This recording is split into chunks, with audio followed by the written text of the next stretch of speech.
of deceit. Telling the truth is a revolutionary act. It's the David Knight Show.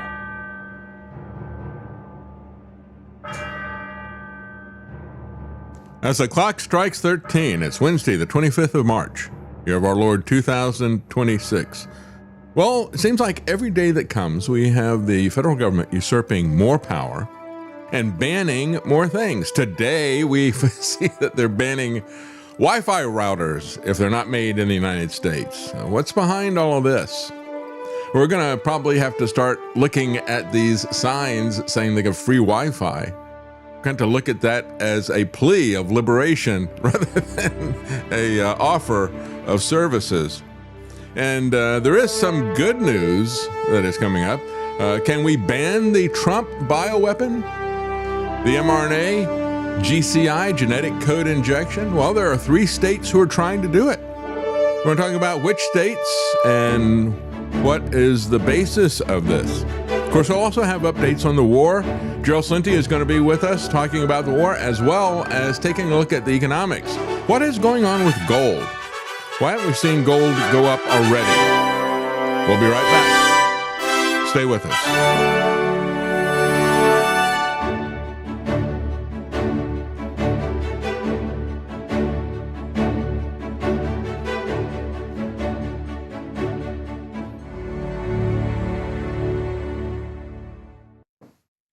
Yeah, free Wi-Fi. Free Wi-Fi from the feds who want to tell you which routers you can buy now. They claim it's a national security issue. There are vulnerabilities that are built in. What is behind this? Is this crony capitalism? Is this protectionism? Is this the government wanting to have its own backdoors into what you're doing rather than perhaps a foreign company or foreign government? I think that's really what it is. When you look at this, I think they want to put their own backdoor in. This is the same type of stuff we saw and talked about with 5G and Huawei. They lay out all the issues. They say, with 5G, the companies that put this in, they can do this and this and this, and they can spy on everything that you do and so forth. And it's like, yeah, and so can you. So this is another one of those issues, I think. And yet, what's even worse about this, what I think is really pouring salt into the wound, is this is not even being banned by Congress. Not that Congress would have the authority to do that under the Constitution or the 10th Amendment. Nobody in the federal government has the authority to do this. But where is it coming from? Just like we talked about gun control by executive order by Donald Trump, that was the worst possible scenario. That is worse than violating the Constitution by congressional law. That takes a lot more effort. It's worse than violating it with a Supreme Court ruling, which doesn't take as much effort as the Congress, but still takes more effort than a single individual. And the individual working through taking that power for the presidency also is taking that power for the bureaucracy, which is under the executive branch. And that's where this is coming from. This ban is coming from the FCC. What gives them the right to do this? What gives the FCC the right to even exist? The FCC is not in the Constitution.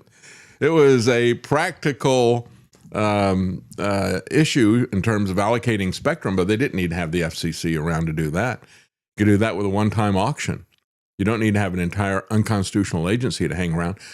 You got an unconstitutional agency looking for something to do, twiddling their thumbs, and guess what? Now they're going to be banning routers. And this is the same guy, Brendan Carr, who whenever you have a mainstream legacy broadcaster like CBS or somebody else that says something that Trump doesn't like, he wants to take their license. And Brendan Carr is just fine with that. And these people are out of control.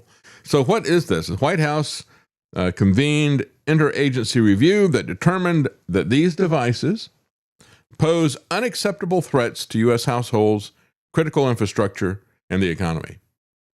This is to the First Amendment, or the bump stock to the Second Amendment, frankly. Major brands like TP-Link, which has the dominant share of the U.S. market, Netgear, Google Nest, Amazon Eero, Cisco, Linksys, Asus produce most models abroad, often in China, which controls an estimated 60% of U.S. home router market. Of course, we've had reported about the program that the U.S. government has, where if interesting persons buy a computer, they would route it through. They had an agreement with the corporations and the shippers and so forth. They would route it through this facility they had in San Antonio. And they would load it up with things to surveil what that person is doing before they would deliver it, then deliver it as a new product. But anyway, you could look at this and say, well, the motivation of this might be crony capitalism, helping his friends. One of these companies that's as part of this Netgear, even though they do manufacturing abroad, they also do some manufacturing in the U.S. So their stock went up in anticipation that it's going to be more protection for them. So it's protectionism, it's crony capitalism, it's a violation of the Constitution by the bureaucracy yet again. Why? Because they want a surveillance state. So the FCC highlighted how malicious state and non-state actors have exploited vulnerabilities in foreign-made routers for cyber attacks on American civilians. That is always going to be the case. They might want to think about that before they put all of our military eggs in the artificial intelligence basket, or before they put all of our eggs anywhere on some online cloud data source. We've seen those things hacked over and over again.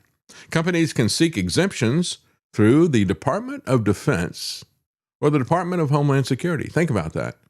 You can't manufacture this, you can't bring in stuff unless you ask permission of the Defense Department or Homeland Security.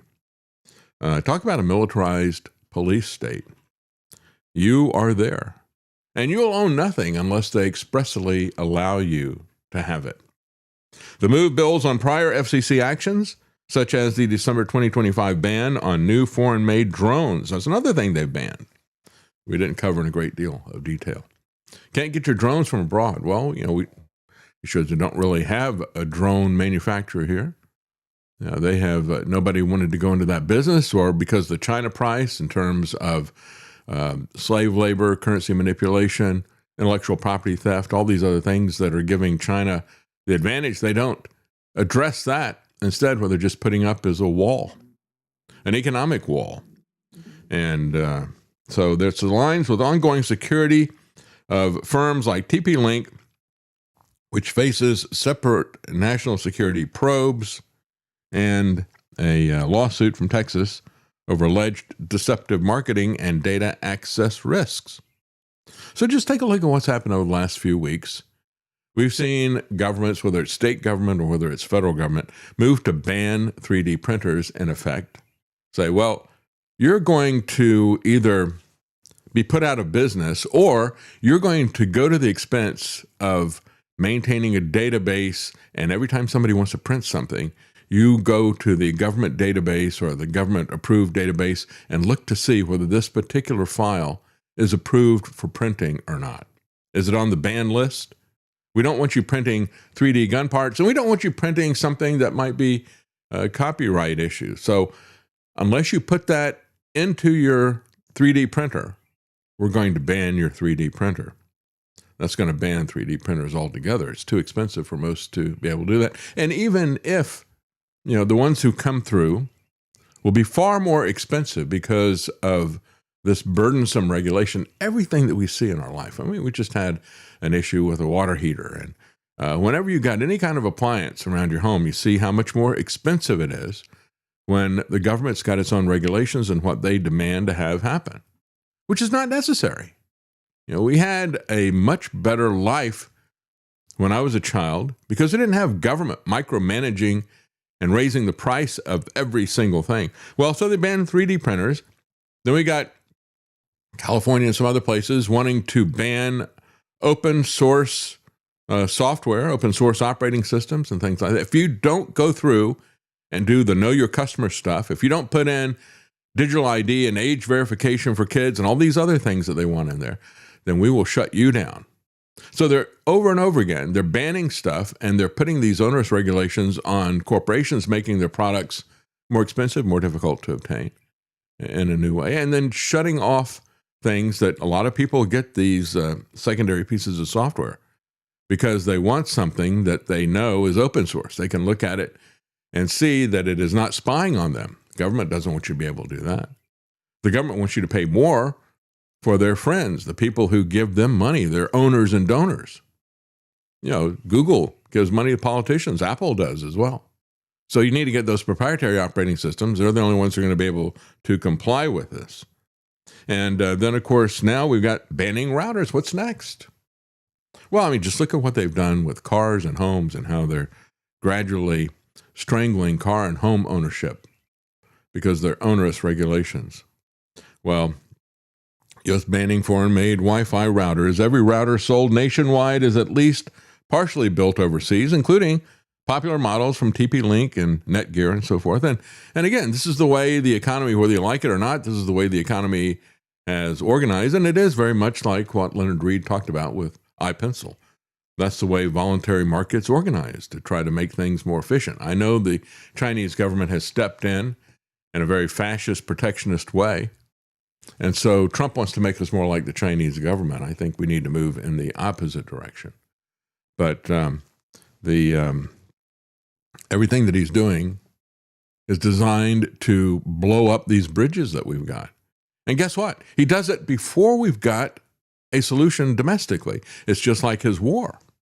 We're going to go in and blow up Iran. It's like, well, what about they take the Strait of Hormuz? I don't worry about that. Now he's worried about it, right?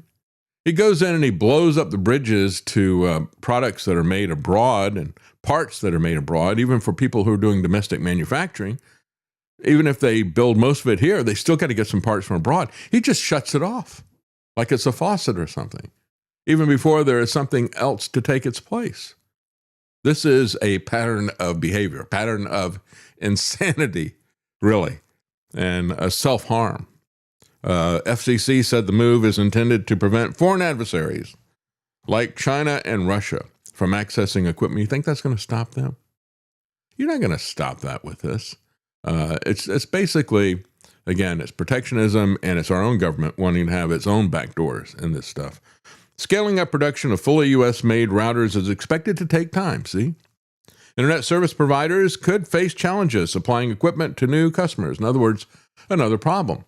More self-harm from Trump. He's like some mentally disturbed teenager cutting themselves in the corner of the room. This is it's like he's cutting us. He's not just cutting himself.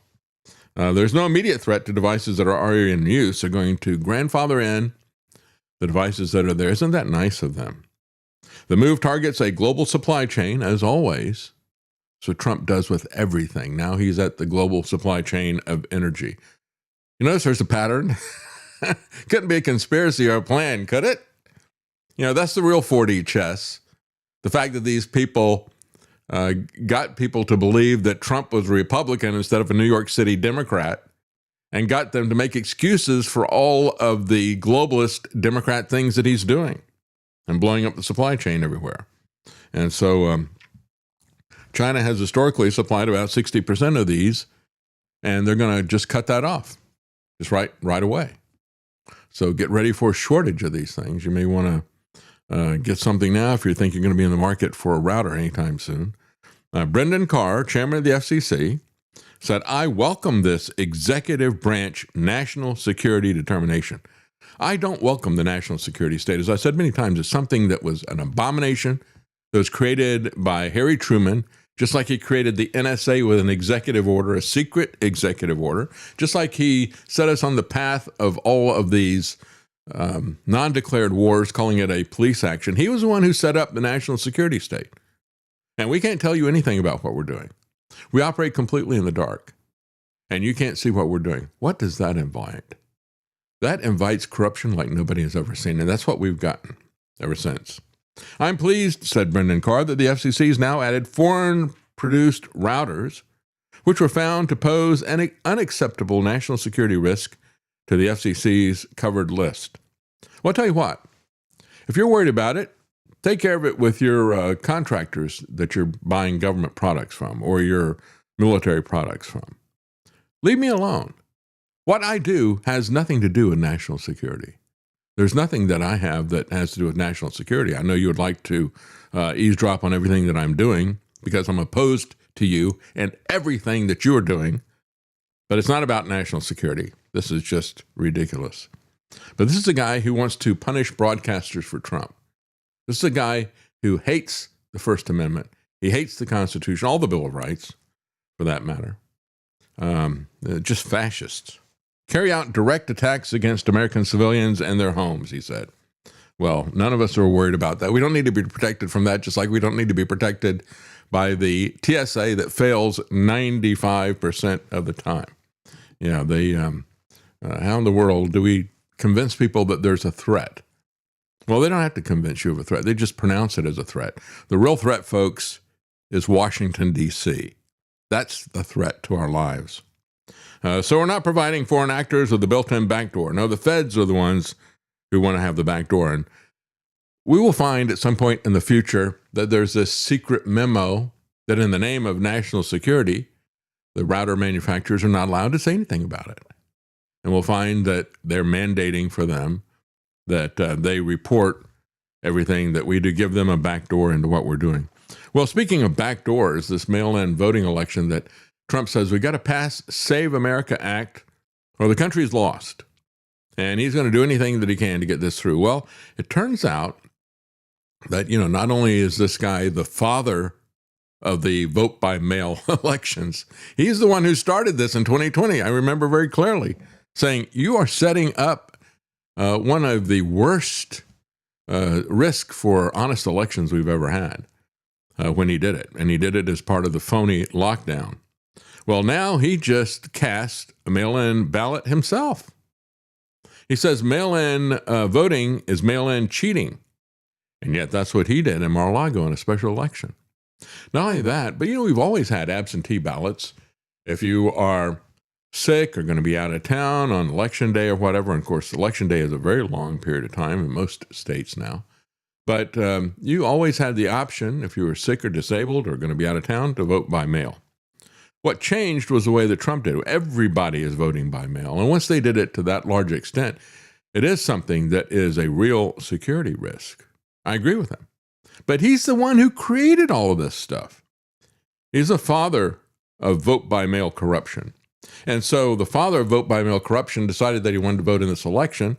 And even though he was in Palm Beach at the time, and even though he could have voted with early voting in person, he chose to do vote by mail.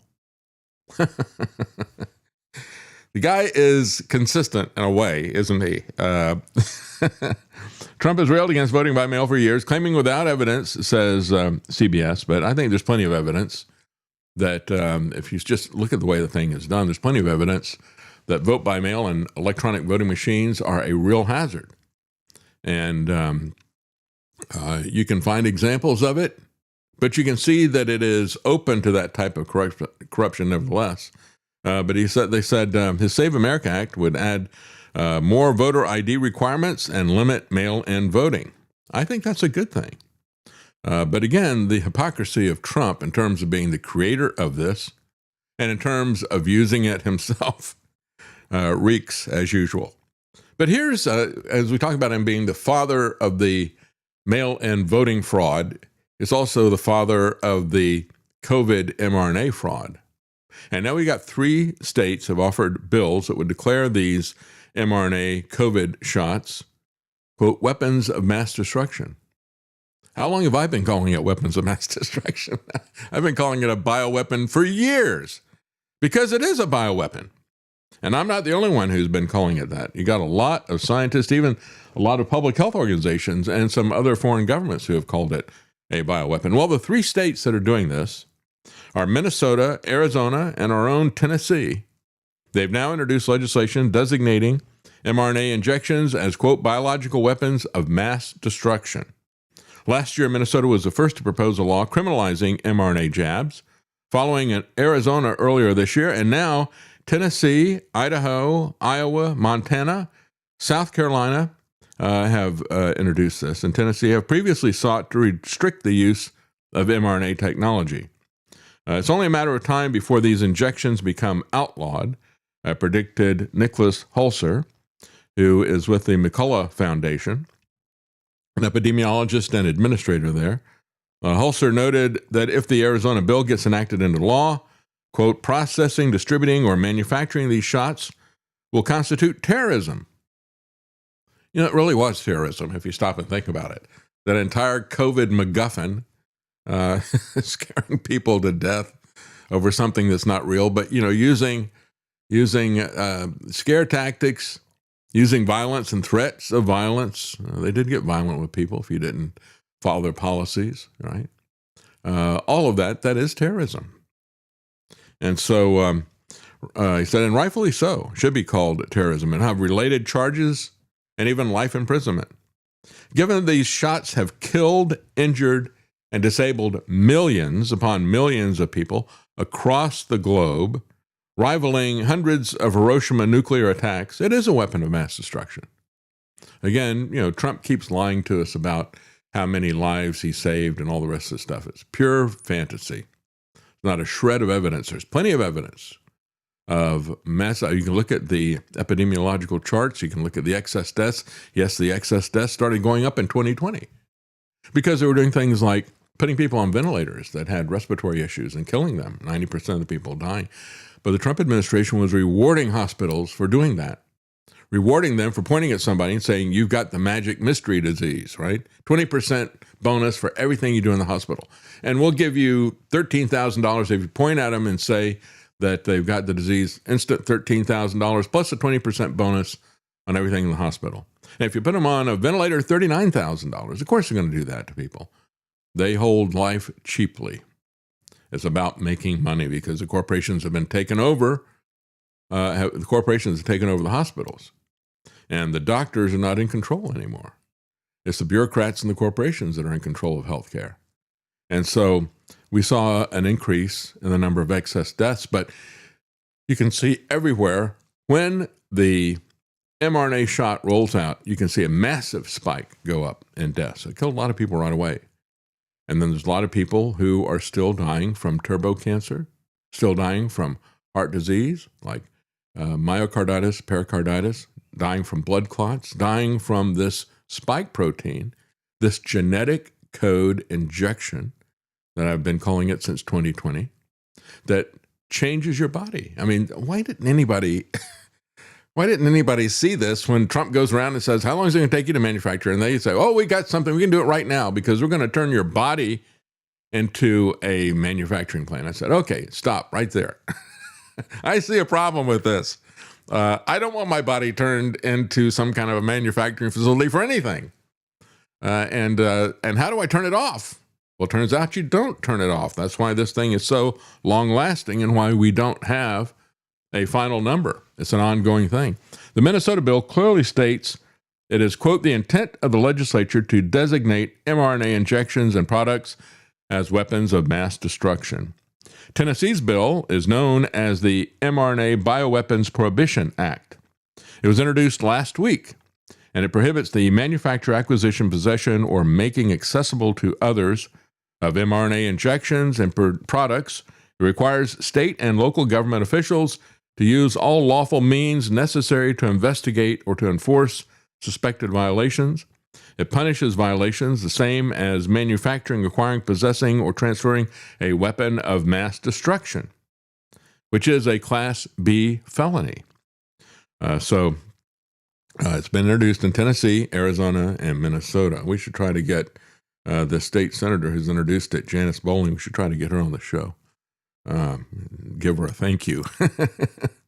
Thank you for the Sandy. We've had a bill that was introduced in Tennessee talking about not putting mRNA in food, genetically engineering it into foods. And that was mocked by the mainstream media. They said, look at these people, they're paranoid conspiracy theorists. And it's like, well, we're not paranoid. It's already been talked about. You've got, and the guy who put it in, I think, was a doctor as well as a representative. Anyway, he said, here's the articles where they're bragging about that's what they're going to do, how they're going to deliver it. We don't want drugs put in our food. And oh, by the way, we don't want drugs put into our drinking water either, like fluoride or anything else. Why would you dose people through their food and water? Makes absolutely no sense if you really are talking about health. Again, if you're looking at something, let's say that you've got a drug and you want it to be safe and effective. Well, If you get too much of anything, it's not safe. And if you get too little of what you're trying to get, it's not effective either. Dose means everything. Why would you put it into the water supply? Why would you put it into the food? So mRNA-based injections instruct human cells to produce a genetic spike protein. Yeah. And you can't turn that thing off. People are still producing it after several years in some cases. This is a report, by the way, from LifeSite News. LifeSite News reported last fall that more than 81,000 physicians, scientists, researchers, and concerned citizens, 240 elected government officials, and 17 professional public health and physician organizations have demanded withdrawal of the COVID-19 shots from the market. Well, I'm one of those. I didn't record it anywhere except on my program. I never signed up on any list that I saw anywhere. I'd be happy to do that. But again, I guess, the counting, add it to 81,001 concerned citizens and physicians and scientists. The total number of COVID-19 shot deaths reported to the VAERS adjusted deaths exceeds 589,000 in the U.S. and 17 million around the globe. And again, why they set up this vaccine adverse events recording system if they're not going to pay any attention to it? We've had situations in the past where a vaccine was noted to be responsible for 9 deaths. Not 900, not 9,000, not 9 million, but 9 deaths. And it was banned in several states. Why can't we do it with this? It is long past time to do that. Well, as we look at the medical profession, we have this article here from Futurism. A doctor reels as her son becomes a plumber in the age of AI. She said, am I the blip in my family's more traditional working class journey? In other words, everybody in my family was always working class. I went to college. I became a doctor. Now my son is going to become a plumber. Oh, no. She said, I want to pay this forward. I feel like I'm disrespecting my parents because it was so important for them for me to go to college and get a college education, become a doctor. And it's like, well, maybe your son sees something that you don't. I would pat the son on the back and I'd say, well done. You read the signs of the time. There is no job that is guaranteed. That's right. You're not guaranteed to make a living making art with AI coming online. You're not guaranteed to continue to be able to be a doctor. That's right. That's just how the market works. And it's going to take a lot longer for them to replace plumbers with AI and robots. I'm not doing that. Yeah, they don't want to get them. I guess, he wants to probably do new construction rather than unclogging toilets. Here I am, brain the size of a planet. Letting down her parents, she said, who worked hard to elevate her social and academic position. We need to not be held captive to our degrees. I've known so many people in so many different professions that really hated what they were doing, but they felt captive to it. I spent so much time getting this degree, and that's what I am, and that's my identity. I can't stop and go do something else. It's like, get over that. We should all be open to doing something where we are valued. As a matter of fact, the old story about the rich father who gives his child a watch and says, take it down to the pawn shop and take it to this place and that place, a jeweler, see how much they'll give you for it, And they give him a couple $100 or whatever. And then finally says, take it to the museum. They take it to the museum. They go, oh, this is very rare, very old. We'll give you tens of thousands of dollars for it. And he says, you want to understand that some people are not going to value what you have. Don't deal with those people. Find the person that values what you have that is unique. And that really applies to the work that we do as well. A Democrat bill could dismantle homeschooling freedoms in Connecticut. This is also from LifeSite News. Connecticut, interestingly enough, is one of the more free states right now. And they're about to flip the switch and go exactly in the opposite direction. It's a warning to all of us. We had a similar situation like this in the late 1980s or was it the early 1990s? I can't remember. In North Carolina, probably the 90s, because we were already involved in the homeschooling stuff. And the Democrats and the teachers union wanted to ban homeschooling. The homeschoolers got together, and this small group of homeschoolers got very active writing letters.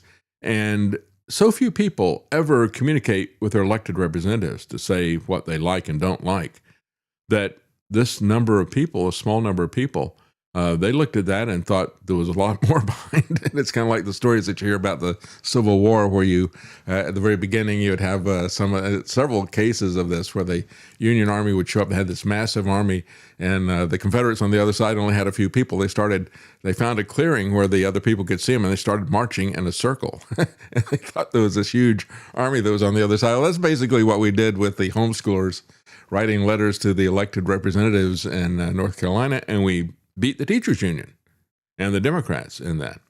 And so that is where Connecticut is right now. The Connecticut Education Committee voted 26-20 to advance a controversial legislation that would impose greater burdens on homeschooling moms and dads. It is titled innocently as a bill about, quote, equivalent instruction, but it would mandate curriculum review. It would essentially get your name turned into the local school district officials who, even though they have an interest in keeping your kid in school, would have to approve. So it'd be basically not allowed unless you get express permission. They take a right and turn it into a privilege granted by the people who want to have monopoly on your child's education. And they would be empowered to withhold permission until the Department of Children and Families, what we typically call CPS, Child Protection Services, confirms that there's no child abuse. So you're guilty until you prove that you're not abusing your child. You have to get your curriculum approved by them, and on and on. You can see all the dangers in this, can't you? Advocates for the increased regulation cite several horrific examples of children who were removed from public school under the guise of homeschooling, then were hideously abused. You know, I can go through in any given state, in any given month, and I can find a charge of some teacher or somebody at that school, at a school in that jurisdiction, that has abused a child. Sending your kid to school doesn't mean that they're not going to be abused by some teacher or administrator or anybody who's in that school. And so that happens everywhere, unfortunately. It's not something that is indicative of parents. It's more likely to happen with strangers that are there. And so it can happen anywhere. There's no guarantees. And if you love your child, you want to that's one of the reasons that you want to keep them away from these institutions where you don't know what's happening. But the institutions have now institutionalized the abuse. That's what all this transgender stuff is. It is institutionalized child abuse. You're going to play psychological games and gaslight these kids, telling them that they're in the wrong body so that you can go sterilize them and mutilate them. Seriously? It is institutionalized child abuse in most of these government schools, especially the ones that are being run by the blue states, by the Democrats. And so Homeschool Legal Defense Association, they're your friends if you're homeschooling. They are on it and said this turns the whole idea of parental rights upside down. And that's the whole purpose of all this stuff, is to take away the whole idea of putting out children's rights. That was the UN idea, the UN Convention on the Rights of the Child. The whole purpose of that was to take possession of the children so the village could raise the children, and to terminate parental rights. And we keep seeing that over and over again, whether you're talking about curriculum that's being taught or you're talking about the transgender issues and other things. So critics warn the legislation could lead to mandated vaccinations as well as other heavy-handed state involvement. Public backlash against the bill has dwarfed support of it. About 42,000 people have filed witness slips opposing the bill. Only 1,000 have filed public support for it. 42-1 against.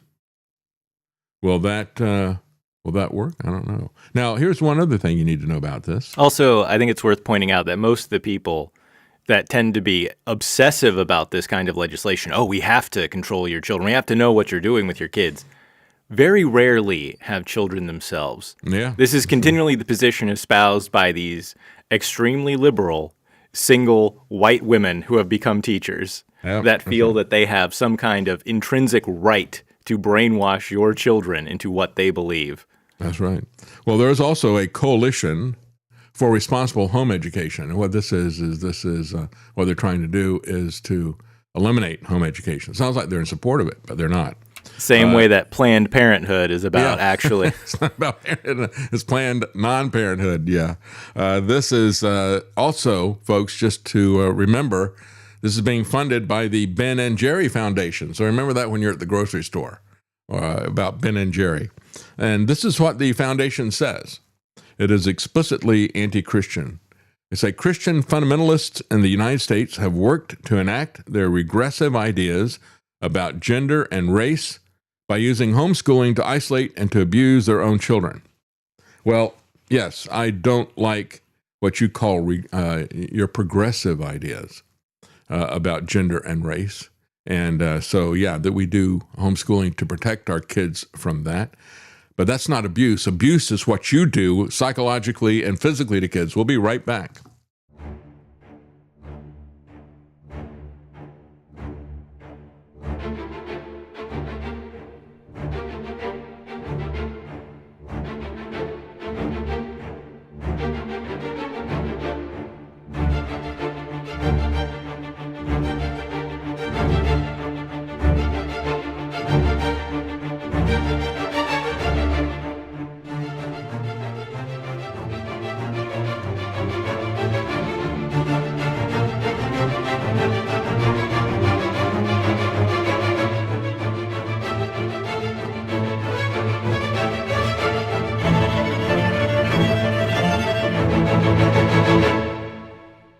You're listening to The David Knight Show.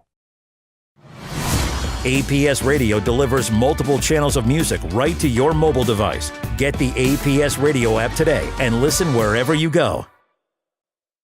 Well, I want to give you an update on the Valero refinery fire. We talked about that. It was happening just as we were going on air the other day in Port Arthur, Texas. And so as we talked about it, I said, well, not sure what this is. Is this a terrorist attack? Is it a false flag attack? Is it just the ordinary danger of operating in these refineries? Well, it turns out that it was C. It was the ordinary dangers of operating these refineries. This is what they said. They said the release of processed fluid in Complex 2 led to an ignition event. That's what we call a fire. and significant damage to key units, including the diesel hydrotreater and fluid catalytic cracker. The fire sent black smoke into the sky and caused shock waves that were felt from miles away. There were, however, no injuries, no fatalities. All 770 employees were accounted for. The fires were extinguished and the roads were opened early the next day. And it took a little bit longer for them to give the all clear on the air pollution, but that is over with now as well. So we're glad to see that that wasn't an attack of any kind. Meanwhile, we have, and I talked about this the other day, how we had the manipulation of the marketplace by Donald Trump, and how he, just a couple of minutes before he makes his announcement, we're not going to set the Middle East on fire in a few hours. Instead, we're going to give them another 5 days because we got great talks that are going on right now that appears to be not true, according to the Iranians. So they say, well, we're not talking. I don't know who he's talking to. And Trump just a couple of days before said, I don't even know who to talk to. We killed everybody that was in any kind of leadership position that we could identify, so we don't know who to talk to. But now he says that he's been having talks with people, and yet some people who are there still say that's not happening. Nevertheless, there's been yet another, in that particular case, they had $1.5 billion bet that was on the Dow in terms of betting that the stock market was going to go up, and another $192 million bet on oil markets, betting that they were going to go down. And of course, that did happen as soon as people saw something of a little bit of hope. The market reacts immediately, right? And so now we've got another betting that is going on. This is on Polymarket. And you got Polymarket accounts that are making suspicious bets on a ceasefire in Iran. Well, I hope they do have some inside information. I hope that does happen. So the difference is that you've got Polymarket, which is not based in the United States, and so people can manipulate it, and it's not the law can't reach them on this. And there's been several instances of this as well. When you had the kidnapping of Maduro in Venezuela, that was predicted with a fairly large bet, several $100,000, and somebody placed that bet right before it happened. Can I just say Polymarket. how lame the future is? You know, back in the 1950s, they're like, we're going to have flying cars. We're going to have jetpacks. Well, we don't have that, but you can gamble on whether the U.S. is going to invade a country. You can gamble on whether we'll assassinate another world leader. So that's something, I suppose. The height of corruption, but what else would we expect when we got a failed casino owner for a president? That people are gambling on wars. You might as well double down on your vices. You know, if you like murder, you might as well gamble on the murder as well, I guess. That's right. Well, somebody's making a lot of money off of this stuff. Let me tell you, when you put down a $1.5 billion bet, the stock market's going to go up. And, of course, it's going to go up when he puts out news that it's going to be perceived as good. Now, of course, a bet that size means either it's someone with so much money that $1 billion is nothing to them, and there's very few people of those like that in the world, or they have some serious inside information on what's going on. I seriously doubt people just throw $1 billion away on who knows, maybe, could be. I'd say it's all of the above, right? But you can bet that Kash Patel and this corrupt FBI is not going to do any investigations on this. I mean, they went after Martha Stewart for insider trading, and she didn't do insider trading. She went to jail because they caught her on a perjury trap as part of that process. But she wasn't doing insider trading. These people are doing insider trading. And so there is another one of these marketplaces that does this kind of trading. That's Kalshi. And they are based in the United States. And they just busted a guy who was a producer for Mr. Beast because he was doing some insider trading. So they busted him, they fined him, took money from him, and they reported him to the federal government. But that's not the case with Polymarket. And so the vast majority of Polymarket users are wagering that a ceasefire will not happen by March the 31st. Only 17% are voting yes on that. $22 million has been wagered on either outcome of the prediction. Most of them think that the war is going to continue, and they wager that it will be the big yes rises to 76% if they talk about a ceasefire by the end of this year. But for the end of this month, there's only 17% of the people. And so a big bet has been put on that, just like we saw before. And as I talked about yesterday, the corruption truly is amazing that we see. Here's a report that somebody else did on the corruption that we saw played on the marketplace, the stock market and the commodity market for oil. But here's the curious thing, and here's kind of where the mystery is. I want to kind of zoom in on this area here. So I'll kind of zoom in so you can see this is just the volumes of people going into that oil market and kind of, for the most part, selling after that Donald Trump post. You can see there's this real spike in activity, a lot of people going in there, kind of this frenzy, and that's the kind of flip side of prices. But look at this. 15 minutes before that Donald Trump post, there was a very big amount of trading volume. Very big. In fact, actually, when you're looking at that amount of volume, that spike, that was the biggest trading volume that we saw that day. We're starting here just at 8 o'clock in the morning. We're going through to that moment of the Donald Trump post. Relatively quiet volumes, not much going on in the market, and then all of a sudden that. And if you're wondering, okay, maybe this was just a one-off, it was someone who made a lucky bet. Have a look not just at this. So this is WTI, one measure, the US measure of oil. Have a look at Brent, which is the kind of the European, seen as the international measure of oil. Again, the same thing. Donald Trump makes his post, flurry of activity, lots of people there. But look at that. Again, 15 minutes before that Donald Trump post, a very big trade. Both of the oil markets. Clear whether it's just an individual or whether it's a kind of group of people. And then do the stock market. That was even bigger. Imputing what the potential value, the notional value of those trades just on oil would be.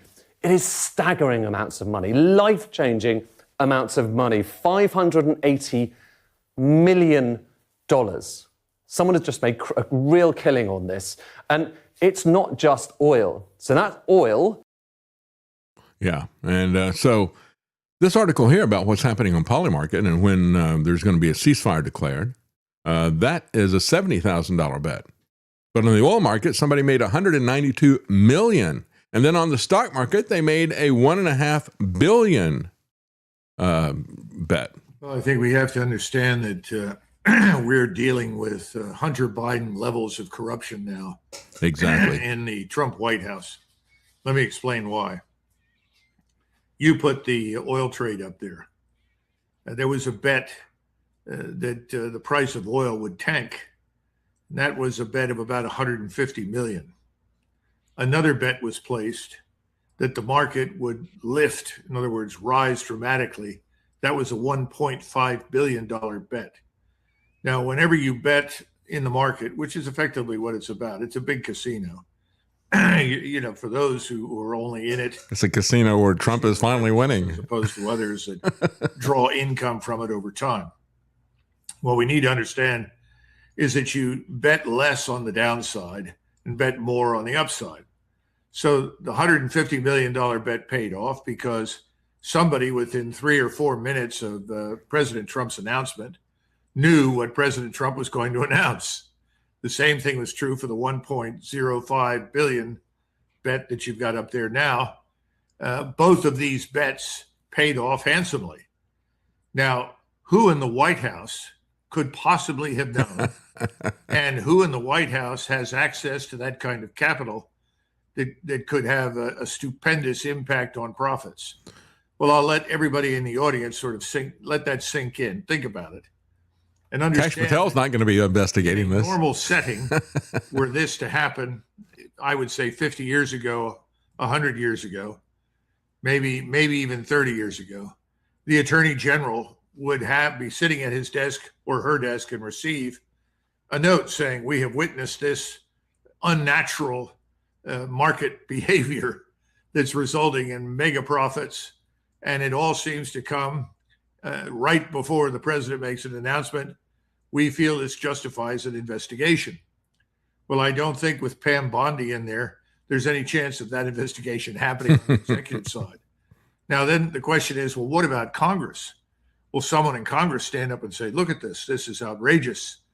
Maybe, but it's unlikely that it will gain much traction because the population of people that sit on the Hill in Congress are busy with insider trading. In other words, everyone in Washington is profiting one way or another from the disasters that are unfolding in front of us on the Hill and here, in the Middle East and here at home. So I really, really want the MAGA crowd to pay attention to this because they've been taken in badly by this president, misused, abused, and exploited. They need to wake up and understand the kind of Hunter Biden level of corruption that they're dealing with in the Trump White House. It's absolutely right. And of course, yeah, don't hold your breath. Pam Bondi's not going to do it. Kash Patel's not going to do it. Dan Bongino wouldn't do it if he was there. They're not going to investigate Epstein. They're not going to investigate this stuff. And by the way, they didn't investigate who made all of those big financial bets on Wall Street and won about 9/11. Remember that? We talk about profiting from the death of Americans. That was huge. And yet, Trump says we're winning. I guess winner, winner, chicken dinner, right? For a ceasefire. Pope Leo is calling for a ceasefire in the Middle East and to reopen dialogue. What do you say to the Pope? Well, look, we can have dialogue, but I don't want to do a ceasefire. You know, you don't do a ceasefire when you're remember this if he does it by March 31st. They don't have an Air Force. They don't have any equipment. They don't have any spotters. They don't have anti-aircraft. So why'd you attack them? Radar. And they never had it. Have all been killed at every level. We're not looking to do that. Thank you. Yeah, the bottom line is they never had an Air Force, not except with the Shah. Never had an Air Force. They never had a Navy. They weren't projecting power that could threaten us. So why did you attack them, right? Well, we got a former MI6. This guy was, I forget what his title was there, but he was with MI6. He was asked who's winning. He has a very different opinion than Trump. Who has the upper hand right now? Iran. Former chief of MI6. I regret having come to this conclusion because, like many MI6 officers of my generation, we've faced the violence and brutality of the IRGC for most of our careers. Just the Islamic Revolutionary Guards Corps. Yeah. So there is no love lost between us. And I shed no tears for Ali Khamenei, who was killed at the beginning of this war. But the reality is the US underestimated the task and, I think, as of about 2 weeks ago, lost the initiative to Iran. In practice, the Iranian regime has been more resilient than I think anyone would have expected. They took some good decisions, actually, as early as last June, about dispersing their military capability and delegating the authority for the use of those weapons, which has given them significant extra resilience against this incredibly powerful air campaign. They have embarked on what's technically called horizontal escalation, i.e. firing rockets at anybody within range,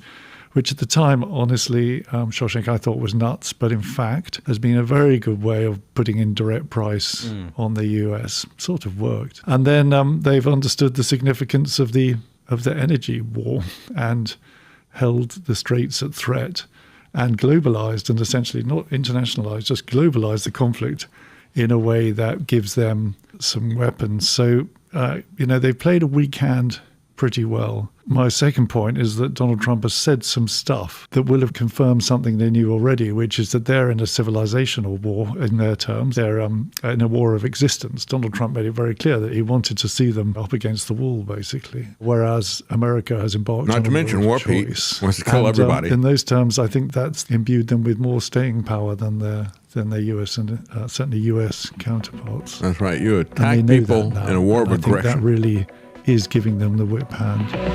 You attack people in a war of aggression. You tell them that they're in an existential fight. We're going to try to wipe you off of the map. Now, what do you expect them to do? Now, they're not stupid. And you're giving them all the motivation that they could possibly have. As a matter of fact, you've given them motivation to run to the existing regime that you said you wanted to change. You've given them motivation to get behind that regime, killing and destroying in a much greater extent than even the evil regime that was there before. And so, as Trump is saying, well, there's nobody to talk to over the weekend. And then somehow he figured out he found some people to talk to. He said, this is why the former editor of the Wall Street Journal said he's become Baghdad Bob. He said, it's sad to say, but the Iranians are more credible than our own government. That's the first time we've seen that, he said, in my lifetime. But it is quite evident that Trump is lying. He doesn't even try to come up with any plausible lies. This is the same type of stuff that we saw in Minnesota. The same kind of stuff that we heard from him as well as from Kristi Noem. Well, they were stuck in the snow and all this, after everybody had seen the video except them.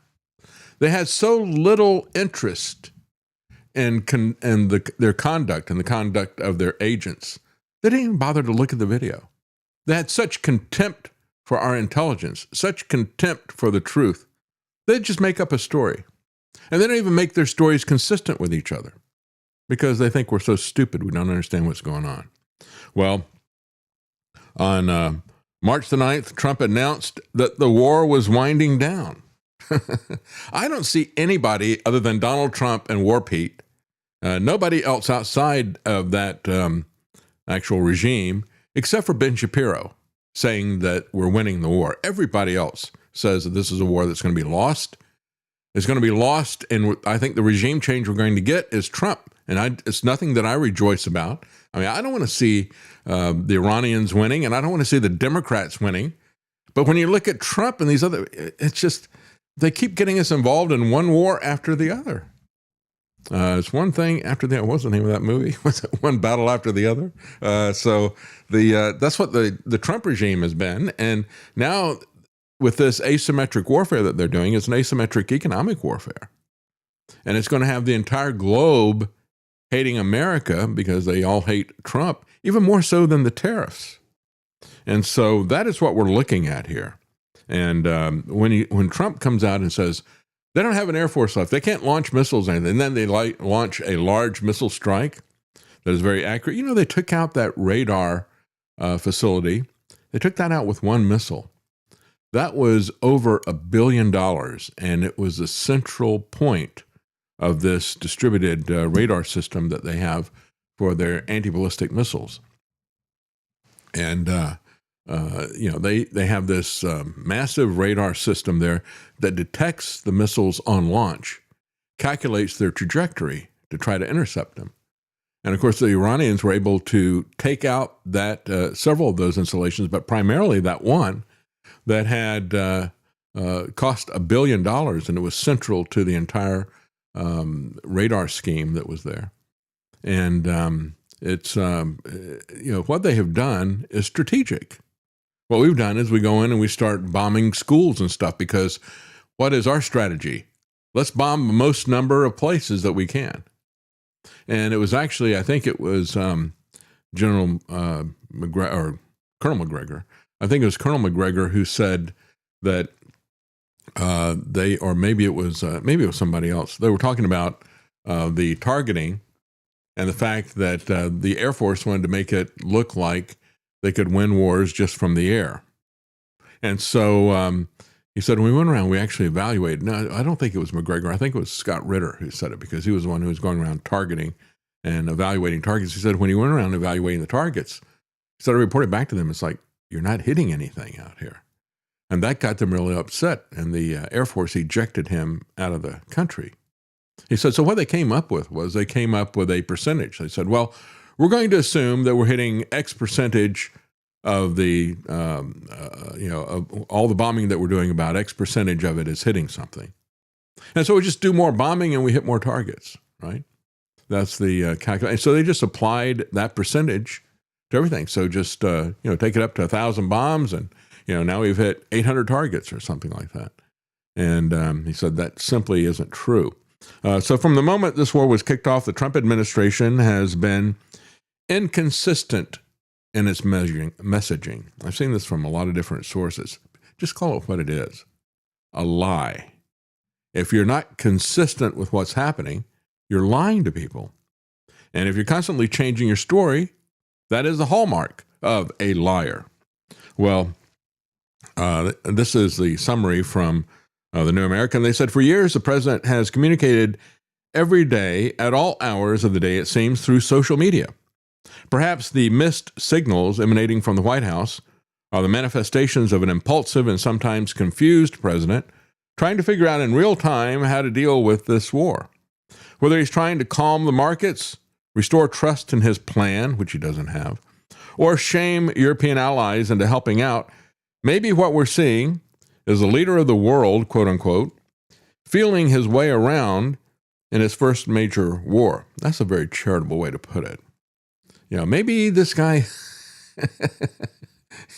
he just doesn't know what he's doing, or, trust the plan. What plan? Tell me what the plan is, right? They never had a plan. The plan was to get you to trust them. That was the plan. Trust was the plan.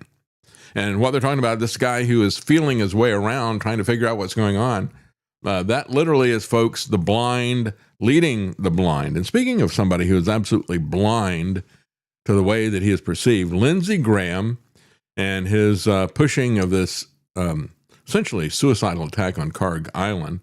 And Ted Cruz wants to get involved in it as well for Israel. He wants to show how loyal he is to Israel. So Ted Cruz had an interview and he said, I'm the one who told Trump to attack Iran. He's going to throw himself there for the Zionists, even though we had Rubio threw the grenade in and said, yeah, we did this war because Israel wanted to do the war. And so they kind of pushed us into this because we couldn't say no to them. I mean, who could say no to them?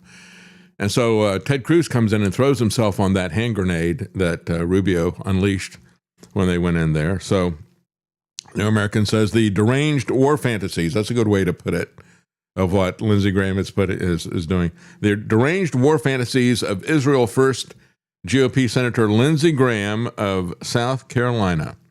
My money is always on the Marines. Maybe he's the inside guy who's putting his money in Poly Market as well as Brent Crude and the Dow Jones futures, right? Who knows? It could be any of these guys. Ted Cruz said that he was alone with Trump the day before the attack. So they flew with him and then rode with him in the presidential limo that they call the Beast. I would say, I wonder if that is, they kind of owned themselves by calling it the Beast, didn't they? I wonder if it's got a mark on it.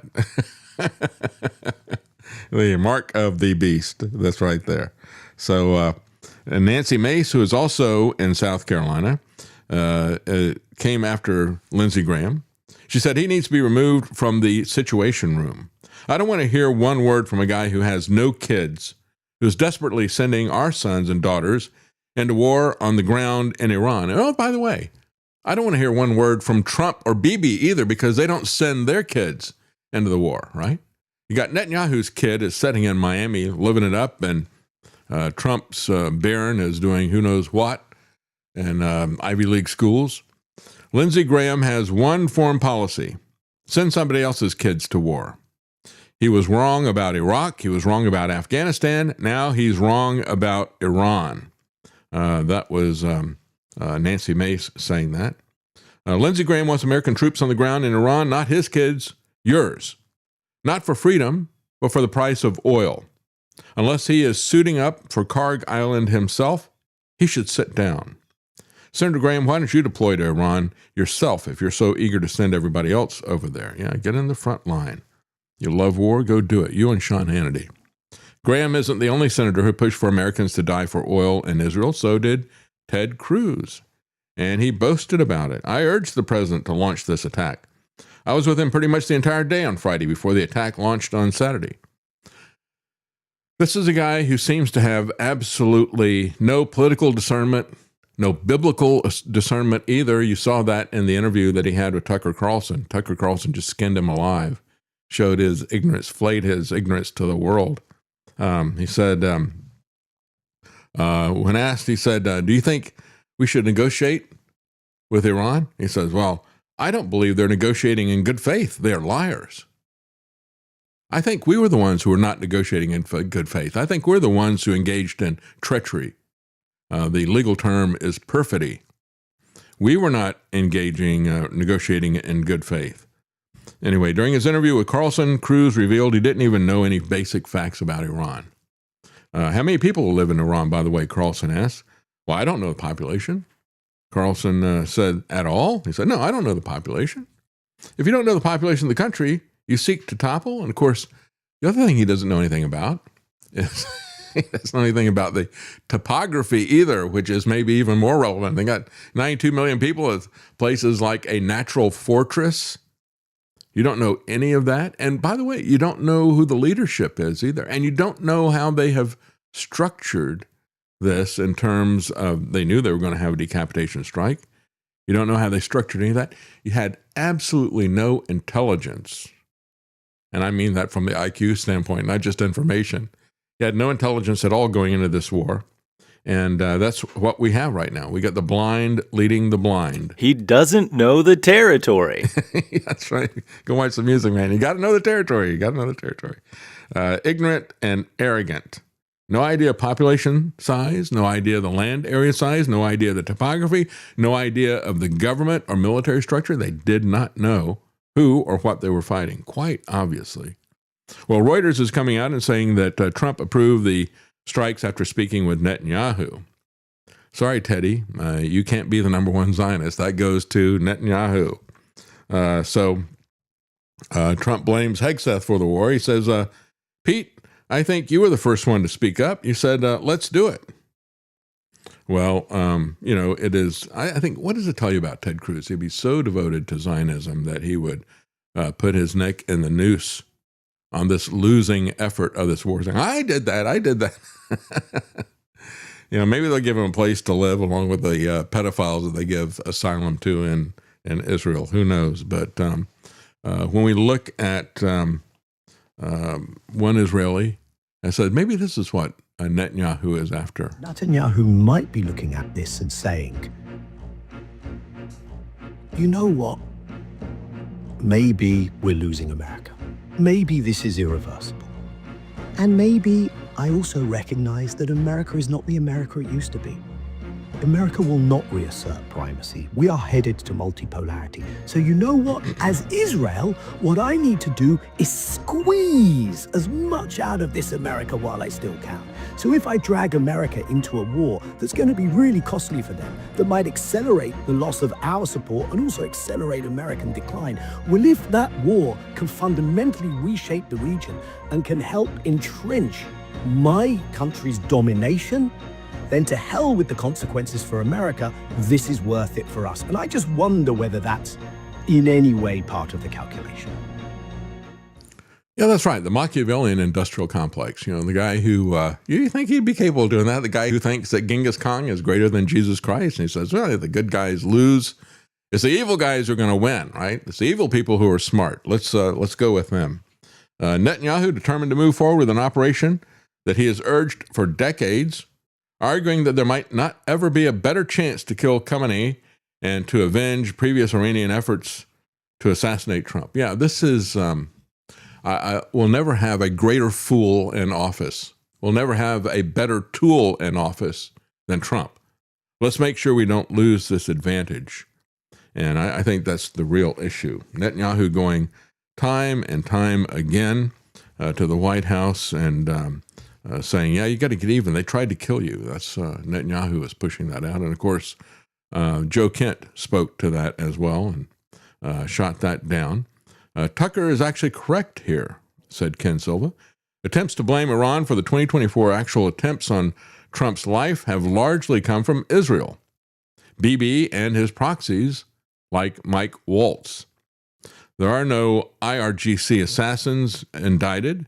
The FBI arrested some Pakistani guy and burned an informer in Iran, but they don't have any evidence of this. And but that's Netanyahu tells them that it is a done deal. Well, there was an AI satire, quite frankly, of the Iran Wars, the movie. And this AI satire, they put all these different well-known actors. Now, the voices haven't changed, but you'll recognize the people in it. It's a pretty good summary of this pathetic movie so far.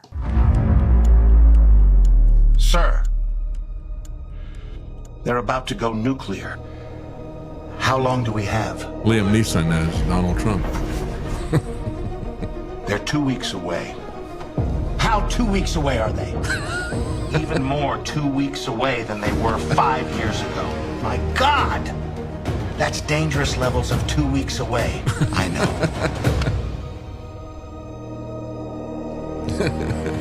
Son, if anything happens to me, continue my work. We're only 2 weeks away. I will continue, inshallah. Now I'll go to where no one can find me. My office on the 3rd floor, right by that really big window. Vengeance! Sir, if we attack, they will close the Strait of Hormuz. They don't have the balls to close the Strait of Hormuz. They just closed the Strait of Hormuz. And oil is now over $100 a barrel.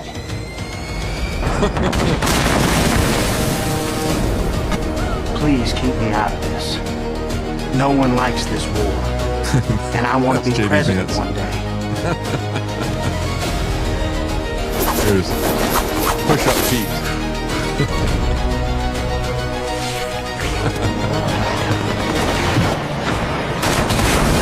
Tankers being blown up by missiles. While Trump eats a hamburger. Send a boat or something. You're the most powerful military. I like this. Keir Starmer played by a woman. That was a test. Ha! You fell right into my trap.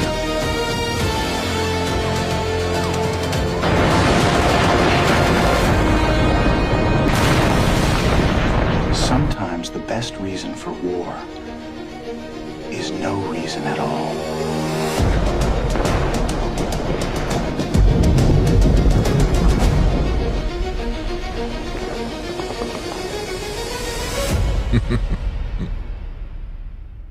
Iran War, the movie. Straight out of Hormuz is what they called it. Reporter says, if the war is ending as you claim to Donald Trump, do you still need $200 billion? It's always nice to have, isn't it? Said Trump. I tell you what he came back with. It's always nice to have $200 billion. That's what Americans would say when we see our tax bill. Yeah, 20% more than their record budget, where they broke $1 trillion for the first time. Then immediately they come back and they need another 20%. It's a very inflamed world, he said, and Democrats inflame it. Yeah. He changes the subject. That's Chris Minahan of Information Liberation tweeted that out. The New York Times is now reporting that Trump is actively weighing whether to use U.S. airborne troops to seize Karg Island in a bloody suicide mission. Well, people who were with Trump in his first administration are speaking out. People like Mad Dog Mattis, Jim Mattis, General Mattis. You know, it's pretty pathetic when somebody like Mad Dog Mattis starts looking like the sane person in the room compared to War Pete, isn't it? What he had to say was, he said, in a jaw-dropping reality check, Donald Trump's own former defense secretary just blew the whistle on the chaos unfolding in this reckless war. He says it's worse than anyone thought. Jim Mattis didn't sugarcoat it. He said America's in a tough spot with not a lot of options. This war has spiraled into a strategic nightmare with no clear path forward. Even more alarming, he warned that if Trump abruptly ends the conflict now, it could hand control of the Strait of Hormuz, one of the most critical oil checkpoints on Earth, straight to Iran, again, where 20% of the world's oil flows through that. The result, a potential global economic chokehold, where Iran could effectively tax international shipping and send prices skyrocketing. You know, there's another thing, and I want to talk to Gerald about this when he joins us. Do we have him yet, Travis? You know, what they're trying to do, Iran actually said, well, we'll let ships from China and another place say, yeah, we'll let them through. But he said, if you pay in Chinese yuan, we'll let you through. Iran is actually trying to set up a Chinese counter to the U.S. petrodollar, which has already failed a year or so ago. But they're trying to set up the Chinese currency now as the currency of trading in oil. So it's even bigger than the Strait of Hormuz. These guys, if Trump is playing checkers, they're playing 4D chess.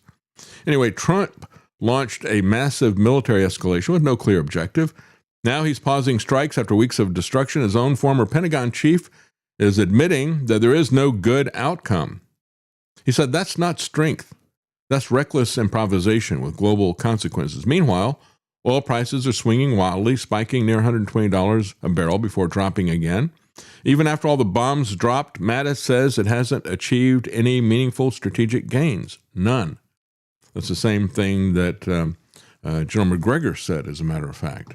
Meantime, the Iranians, who always knew this was coming, just as I said it, many other people said it, had spent the last 20 years putting together a way to survive it. And that has been their goal, to survive the inevitable onslaught of American military power. And they've done it. And not only have they survived it, but they've managed to strike back very decisively against their opponents. And they have punished everyone and anyone who worked with, supported, or cooperated with the United States and Israel. So right now, the Iranians, despite all the damage that they've taken, and they have taken substantial damage inside their country, is actually in a very strong position. We, on the other hand, that have made all these strident, ill-advised demands and silly remarks, are sitting around trying to figure out what we are going to do next. We boast about destroying the Iranian Air Force. Well, the Iranians have not had an Air Force to speak of since the Shah left. Just isn't significant. Yeah. And as far as the Navy is concerned, well, we sank the 7 frigates that were the backbone of the Navy. We're dealing with small boats, and we seem to think that that's a significant achievement. And I was listening to General Kane, the chairman of the Joint Chiefs, read from what sounded like a spreadsheet from an accountant and tell us about all the sorties that have been flown and all the thousands of places we've struck and dropped bombs, as though this was a metric for success. We've learned nothing since 1965. We went through this in Vietnam. I remember as a young man listening in 1969, 70, 71 to similar officers in uniform stand there and tell us, well, today we flew this many sorties and we dropped these many bombs and this much tonnage. And the entire time we were doing this, we were losing the war. Nobody seemed to understand that until it was too late. I think now we are genuinely in a state of confusion. And I think that President Trump, as you point out, very definitely is looking for an off-ramp. The problem is no one's going to give it to him. He can't get it. And the Iranians are in no hurry to end this because they are winning.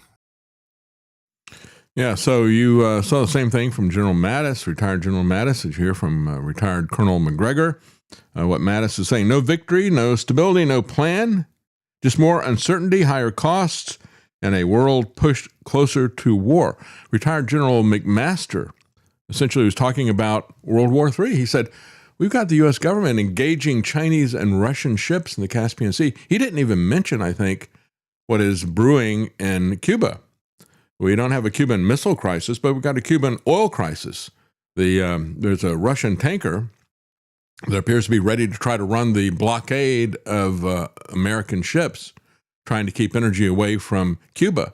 There's no end to the insanity of this administration. The Trump regime is trying single-handedly to push us into global depression and world war. General, isn't Iran's potential control of the Strait of Hormuz, wasn't that the most obvious card they had to play here? Why is it that it seems that the U.S. was not prepared for this? Well, Adriana, we actually were prepared for it. I don't know where this narrative came out that it was a big surprise. I mean, we do an annual exercise with up to 30 countries and about the closure of the Strait of Hormuz and how to reopen it. And so what you're seeing in the campaign now, and I think this is really important to understand, is a continuation of the joint, the combined force of the U.S. and Israel prioritizing the missile and the drone capabilities, including their manufacturing capabilities, including their ability to reconstitute their missiles and drones with support from Russia and China. There are a couple of ships sailing right now with solid fuel from China. I don't think they're going to make it to Iran. And you saw the IDF in the last 24, 48 hours striking ships in the Caspian Sea in the far north of Iran because Russia was smuggling drones into Iran to reconstitute their capabilities. Yeah, so it's happening everywhere. Meanwhile, Trump is out there pretending that he's talking to Iranians, saying we don't know what you're talking about. I've got to stop because we got Gerald on the line. I really want to talk to Gerald, but I wanted to show you this cartoon. This is it's a cartoon. Trump is on the couch at the psychiatrist's office, and he says, these Iranians that you've been talking to for 2 days, are they in the room with us now? This is the craziest war. But people are dying, and the economy is dying. And we're going to talk to Gerald Celente about that. We're going to take a quick break, and he'll be right back. But before we do, real quickly, let me thank Wally Walrus. Thank you very much for the tip. He says, my 22-year-old son went to MEPS yesterday and is choosing his MOS here in the next few days against my better advice. I'm not sure what those acronyms are, but I'm guessing that is military service related. And I'm sorry to hear that. Again, we'll pray that he is okay with that. But we're going to take a quick break, folks, and we will be right back. Stay with us.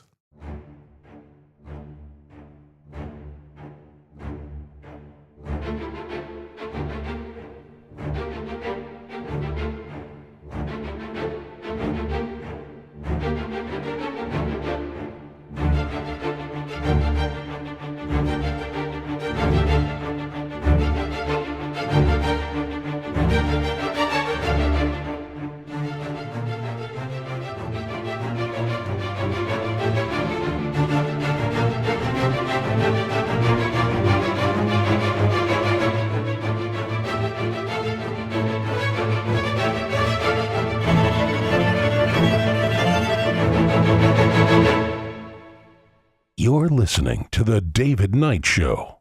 If you like the Eagles, On a dark desert highway, the Cars, and Huey Lewis in the News, they say the heart of rock and roll is forbidden. you'll love the Classic Hits channel at APS Radio. Download our app or listen now at apsradio.com. Welcome back. Trendsjournal.com. That's where you could have read about what is happening right now. You could have read about this a long time ago. Gerald Celente knew what was happening, knew what the trends.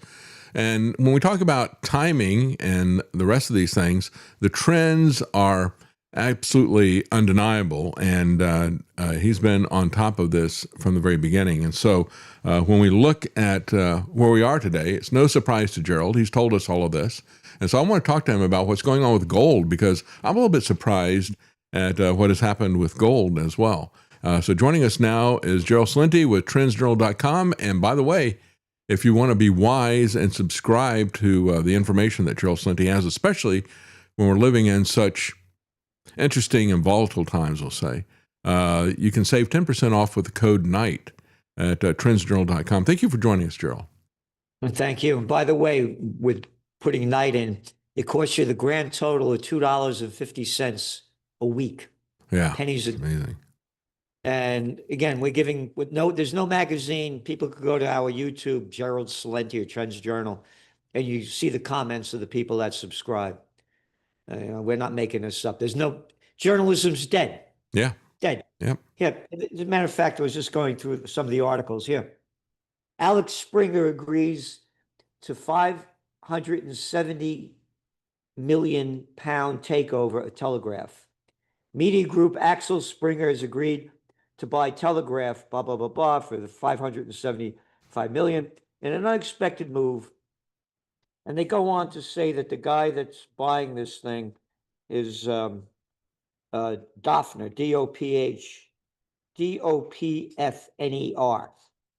Now, the Telegraph is a big newspaper in the UK. Mm-hmm. You ready? At the end of the article over here, it says, this Dofner saying, quote, "We support the right of existence of the state of Israel and oppose all forms of anti-Semitism." Yeah, right. It's anti-Semitism if you don't support Benjamin Netanyahu. That's right. Hey, Dofner, come over here and you tell me that I'm an anti-Semite because I'm against genocide. Yeah. I'm against the slaughter of, according to Lancet, over 100,000 Palestinian people in Gaza. You got the nerve to call. Hey, that's to you. Oh, this is Axel Springer. This is the biggest news agency in Germany that now is controlling the UK. Yeah. All right? That's right. Who just bought up CBS? Yeah, it was Ellison family. Pro-Zionist, huh? Yeah. Not my language, theirs. Yeah. Who'd they bring in to run the show? Barry Weiss. Pro-Zionist. Yeah. Hey, did you hear the crap spewing out of Hegseth's mouth? Our defense secretary. Oh, you mean a little clown boy that played a jerk on Fox before he got this job? Now he plays a jerk at the Pentagon, yeah. Yeah. And what did he say? Oh, he's happy that Ellison, they may take over CNN. Yeah. Right? So anyway, we're giving people what they're not getting anywhere else. And I'm mentioning this because, again, when this is a T-shirt I did when Bill Clinton ran for office back in 1992. Mm-hmm. He deregulated the Federal Communications Act in 1996. There were thousands of independent radio stations, newspapers, magazines, TV stations, on and on. Now, 6 companies control 92% of the media. Yeah, yeah. And we're going to wind up with one giant media ring to rule them all.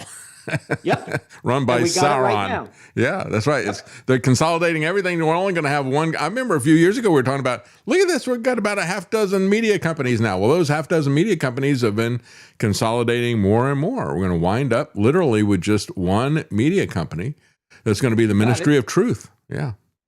So now going back to gold. Mm-hmm. This is where your Trends Journal economic update. And we go on to say, this is the day that Trump gave his State of the Union address.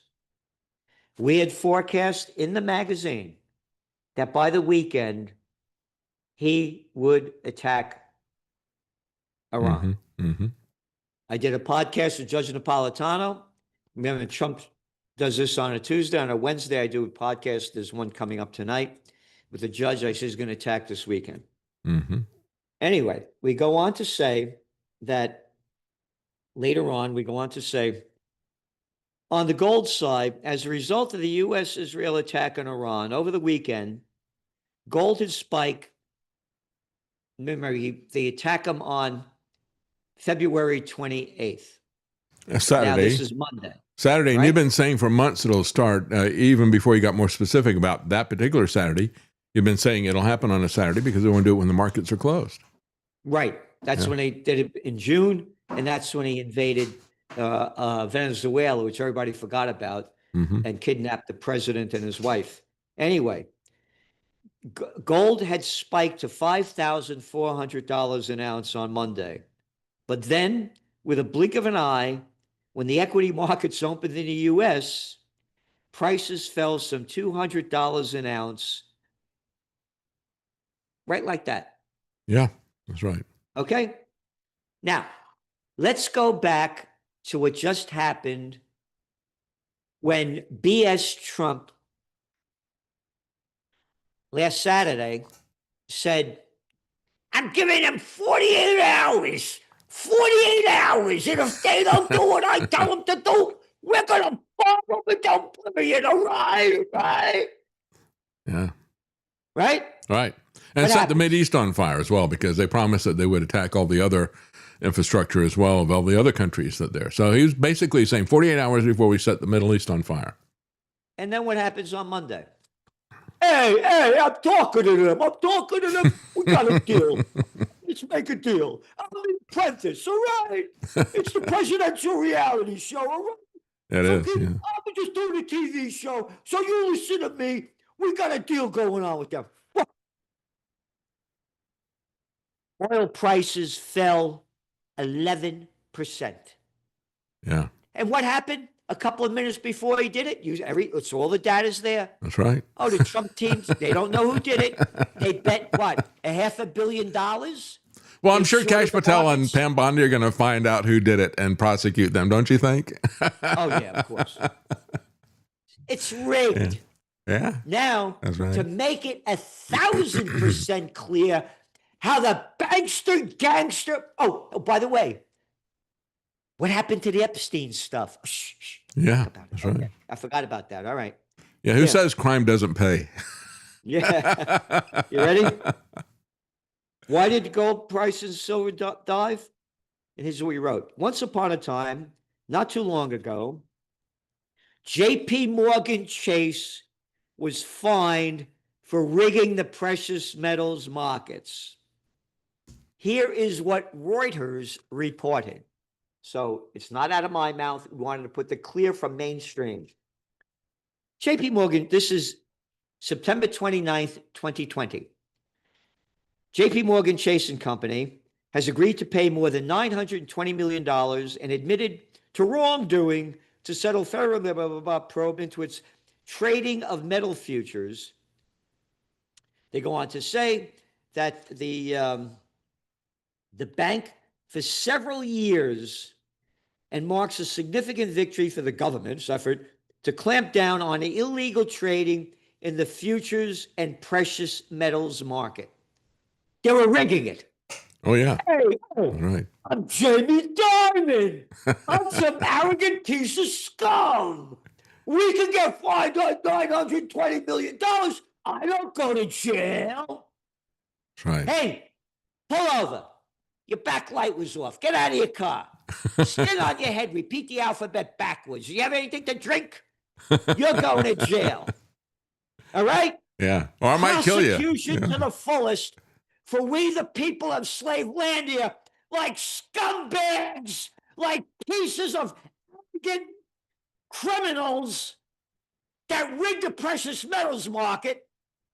Hey, take it easy, Salenti. I think we only got fined for what? 5 felonies, J.P. Morgan Chase? That's right. Yeah. When you look at this, yeah, the House always wins with a casino, right? Except when it's Trump's casinos and they go bankrupt. But the House always wins when it's Trump's White House because they can rig the markets, can't they? It's not only Trump, it's one after another. Yeah, that's right. Oh, right. Would you forget about Hunter Biden? Yeah. A little coke addict, drug deep, screwed up little piece of scum. Hey, I'm on the board of directors of Burisma Energy in Ukraine right after we overthrew the government, all right? All right? That's right. Oh, and who else got on that? Oh, Christopher Hines. Who? You mean the Hines 57? Oh, yeah. You mean the stepson-in-law of Carrie, the clown boy? Yeah. You remember him? Oh, yeah. Lurch. Yeah. John Kerry. Yeah, John Kerry. Another little arrogant piece of scum. Yeah. And people are. By the way, I'm getting blacklisted, and all people say, "Calm down, Salenti. We don't like your language." And you get so angry.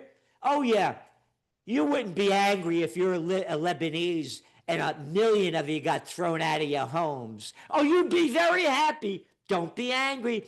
Oh, you only killed over 1,000 innocent people. Yeah, don't that's right. get angry. Yeah. That's right. We got a clown, an arrogant lying clown playing presidential reality show, telling 343 million people what to do. I'm the president. You do what I tell you. Oh, I forgot. Remember the COVID war? Hey, I'm Andy Cuomo. My daddy was the governor before me. Close down your business. Get back in your house. We got the COVID war to fight. Yeah, that's right. Yeah. Remember that? That's right. That's One right. politician after another telling people what to do, and all the gutless people follow their leader. Mm-hmm. Mm-hmm. We're still in kindergarten. That's right. That's right. Do what I tell you. I'm your teacher. Time to take a nap. I'm not tired. Time to take a nap. That's right. I got a comment here from. By the way, I got a comment here from a listener, Gerald. That's for you. It said, please, can you remind Gerald that Trump designated $500 billion to Ellison on his second day in office this term, supposedly for the deadly, demonic mRNA Frankenstein jabs that he used to buy TikTok and CBS. So, yeah. In his very first act, he brings in Larry Ellison. Yep. And he's got these guys. His focus now is on not just the abomination of the mRNA bioweapons, but he also wants to merge that with artificial intelligence. And he does that on his very first day in office. We're going to have AI is going to custom design the poison for each and every one of you. And so that's where we are with this guy. And when you look at what's happening with the AI stuff, it's truly frightening, Gerald, what the Trump White House, as well as Senator Marsha Blackburn, who is going to be our next governor here in Tennessee. There's nobody even to challenge her.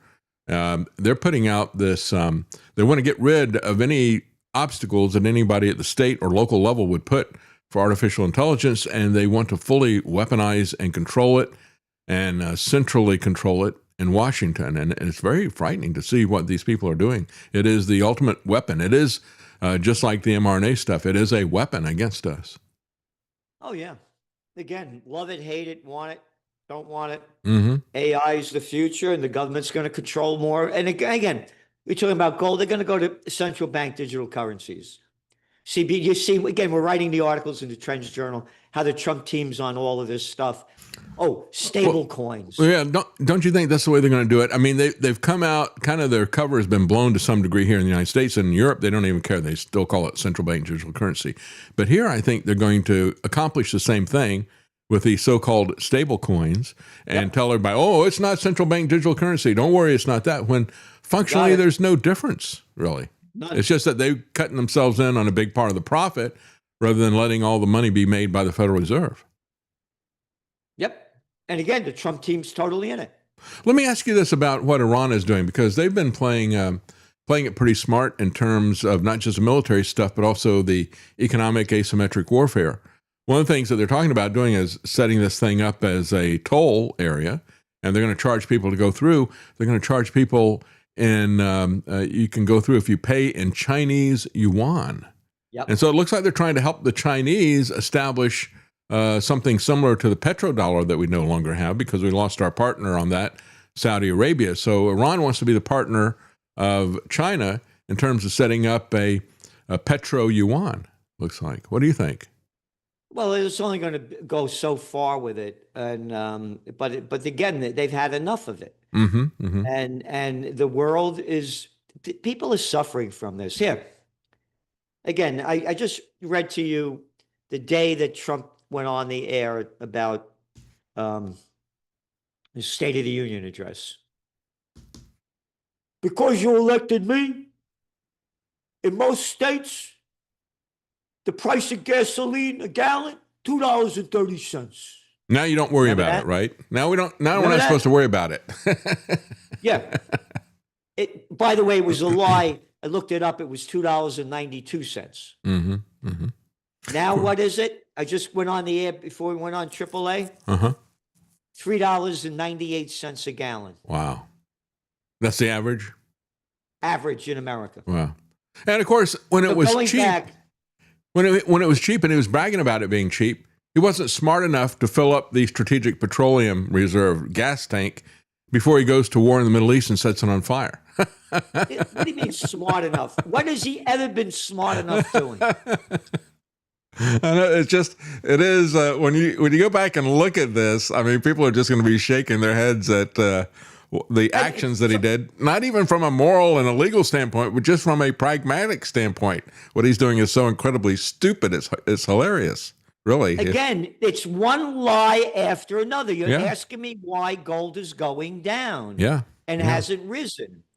They're lying. Remember that, again, that little clown boy, Chris Wright, the energy secretary. Yeah. I call him Chris Wrong, a little jerk, lying right in front of everybody's eyes.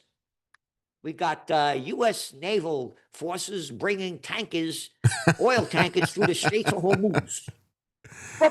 Down goes oil prices. A total lie. Yeah, he must have overheard. He must have overheard Trump talking about escorts, and he thought he was actually talking about ships. He's probably talking about hookers in D.C. But I've got a comment from one of our listeners here saying he talks to his relatives, and they say they're MAGA people, and they say, it's either we pay it now or we pay it later. And he says, I'm so sick and tired of hearing this. They don't care what he does, and we hear this. This is a soundbite that everybody's repeating. Short-term pain, long-term gain. This is going to be a long-term pain. Absolutely, it's going to be long-term. Yeah, this is Iran has targeted countries across the blah, blah, blah, blah. In response, U.S. President Donald Trump claimed, quote, that many countries would send warships to the Strait to defend shipping in a post on Truth social media. Truth. How about lie social media? And that hopefully, you ready?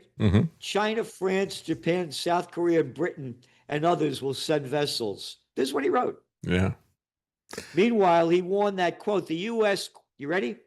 Will be bombing the hell out of the shoreline, and one way or the other, we will soon get the Strait of Hormuz open, safe, and free. I bet Trump has never even seen a picture of the shoreline. He wouldn't be thinking of sending troops in if he'd ever seen a picture of the topography that's there, the mountain ranges that are right there at the edge and so forth. There was the guy who's a former highest-ranking French official on NATO, and he was on a program in France, and the guy was asking him, so are we going to help Trump with Strait of Hormuz? And he's like, not a chance. And he started giving reasons. He said, first of all, the guy doesn't realize that if this is a NATO operation, it's a joint operation. And he needs to, first of all, tell us what his plans are, if he's got any. But he doesn't have any. So he says he's got to, first of all, have some plans, and he's got to coordinate that with us so that we're not all doing our own thing and interfering with each other. And he goes, he can't do any of that. He said what he's doing is he's selling dance tickets on the Titanic after it's already hit the iceberg. And he said he's not looking for military assistance.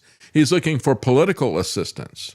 That's really true. I thought it was very astute of the guy. He said he's looking for political cover, not military cover. That's it. Yeah. Oh, by the way, did you see the cover talking about the Strait of Hormuz? Yeah, that's the cover of this week's magazine. You got Trump in a boat. That's right. Show the cover, Travis, if you can. Yeah, Washington crossed the Delaware. Will draft dodger Trump, who said, I'm not afraid of anything, cross the Strait of Hormuz. Yeah, Washington crossed the Delaware. Trump double-crossed the U.S., didn't he? Yeah. And again, this is an illegal, unconstitutional war. Yes. Again, you go back to a couple of weeks ago, the Trends Journal cover. Why did Trump says it was my opinion that Iran was going to attack us first. Your opinion? Yeah. How about showing us the facts? I don't have to show you the facts. Again, this is the arrogance, not my language, his. This is about a month ago. The New York Times asked if there were any limits to his global power. Mr. Trump said, yeah, there's only one thing. My own morality, My own mind. It's the only thing that could stop me. You ready? I don't need international law. Yeah. If I said that, this guy, who the hell is he to say he doesn't need international law? Who the hell is he to say only his own mind? That's right. Hey, I'm Trump, all right? All right? I mean, how could he get away with this? Yeah. Yeah, there's going to be another No Kings rally over the weekend, I think. But what we really need is no princes either, because we've got all these bureaucrats. I just, at the beginning of the show, I talked about how it's constantly one thing after the other. These people are banning, and I don't know if you saw this yet or not, Gerald, but they just announced that the FCC is going to ban most routers that are sold in the United States because they're not made in the United States. So they said it's a security issue for people. And so, yeah, it's a security issue because they want to be the ones who have the back door to your routers and that type of thing. But it's crazy. They just go through and they willy-nilly ban whatever they wish. What gives them the right to do that? Where do we even have the authority for the FCC to even exist? What are you kidding? We have this. I'm trying to say we got clowns telling us what to do. Yeah. On and on and on. Again, well, look at the COVID war. Oh, that Trump launched, by the way, on what? We taught this 1,000 times. On March 13th, Black Friday, 2020, state of emergency, and then sold the Operation Warp Speed jab. Operation Warp Speed. How warped could you be to swap? Why, I believe in him. Here, again, your Trends Journal. Again, this is, again, we were Warp talking speed about, for the slow thinkers, yeah. again, lies. Prices had risen to nearly $120. I mentioned this. This is from the Trends Journal. Late Sunday, after Iran started striking oil tankers traversing the Straits of Hormuz in Iraq and Kuwait, where they shut down oil production. Again, lies, and more lies spewed out by Trump and his gang to do what they can to rig the equities and commodities markets for all to see. Therefore, except the lies keep coming, with truth will be untold. With major concerns that oil markets are being rigged by Washington, yesterday, Treasury Secretary Scott Bessent told CNBC that the administration had no plans to intervene in financial markets and may not have the authority to do so, even if it wanted. Yeah. We write, no plans? Does that mean the plans could change? How about saying we would never do anything like that? That's right. Yeah. That's right. Yeah, we haven't done that May yet. not have the authority? How about you don't have the authority? Yeah. And look what just happened. When Trump said that hey, forget 48 hours, I'm giving 5 more days. Yeah. And they, all of a sudden, $500 million to short the markets. Yeah. Right in front of everybody's eyes. Yeah, $1.5 billion. Yeah, that's right. Well, certainly they're manipulating the markets. We've talked about this in the past. What about some other assets, other issues as well? I think that there's a lot of people who are looking at oil and thinking, yeah, this is going to be a surefire double in just a couple of months. So maybe they may be pulling some money out of the gold holdings that they've got and put it into oil.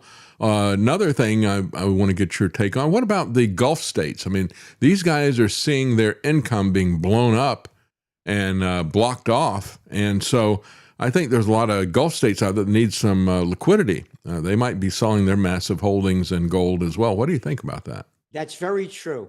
And they are selling. And not only that, a lot of people that were playing the gold markets were playing the stock markets.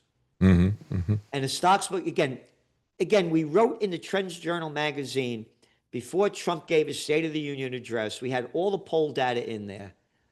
And we said, this thing's going down. When all else fails, they take it to war. Yep, that's right. What happened was when the markets were going down before this, again, we call the dot-com bust.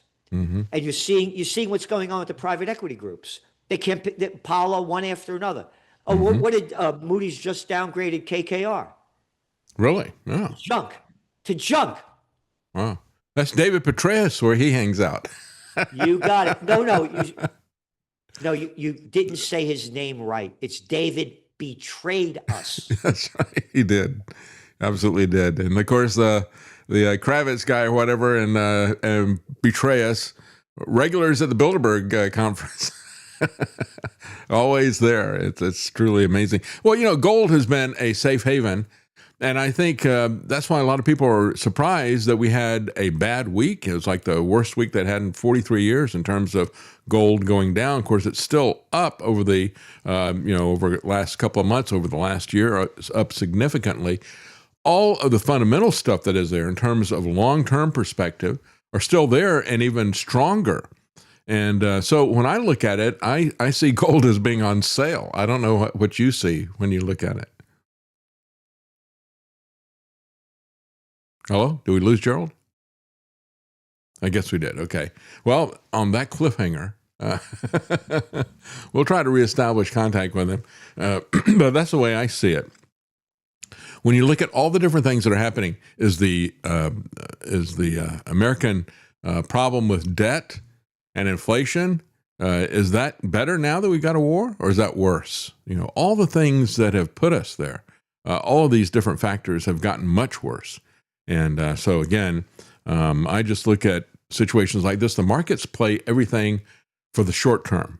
They run on on rumor, and somebody points to something, and they all dash to that particular thing, and then they react to the reality. It takes them a very long time to react to the reality of it. If you go back and you look at what happened with gold during the OPEC crisis, even with the price of oil, it took a while for people to adjust to the reality of it.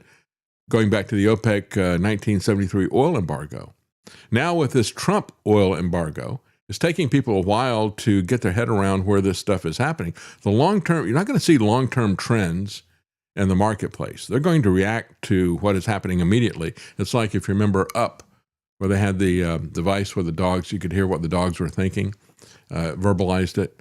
And they'd be talking about something, and then all of a sudden, squirrel. That is the stock market. That is the commodity market. And you got a lot of people, as Gerald was saying, that are playing it in terms of timing. And so they're going to jump from gold into oil or whatever, and they're going to, and again, there's a lot of really big sovereign holders in the Gulf states.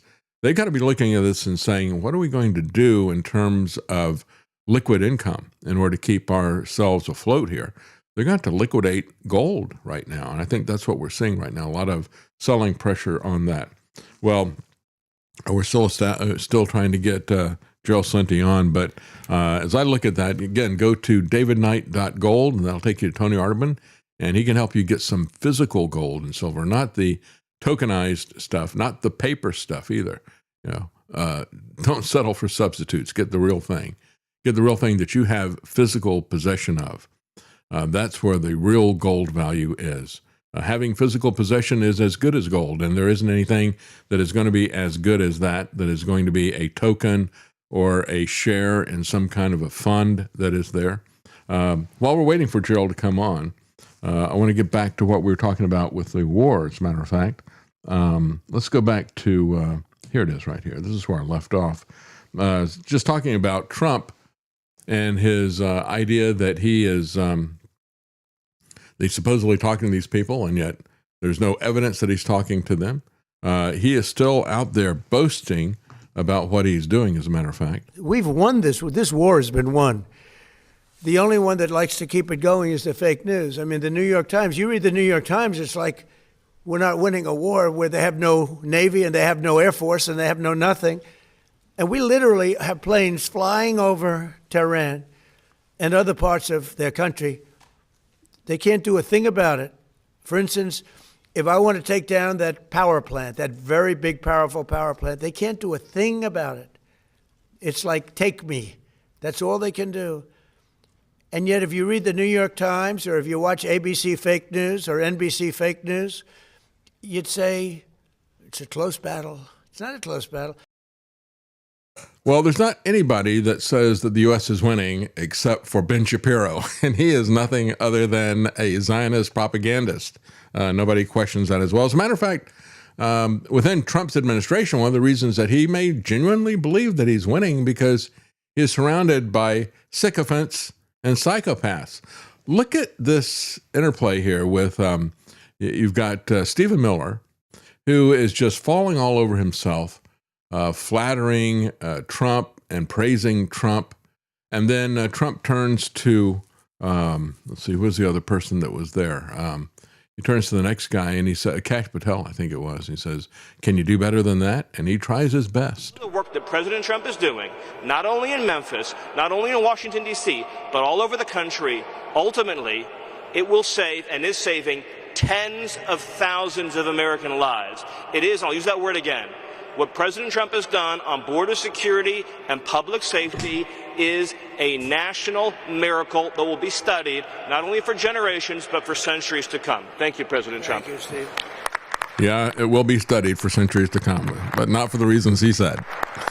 Okay. See if you can top that. I don't know. Come on. That's a tough Get with the sycophancy, right?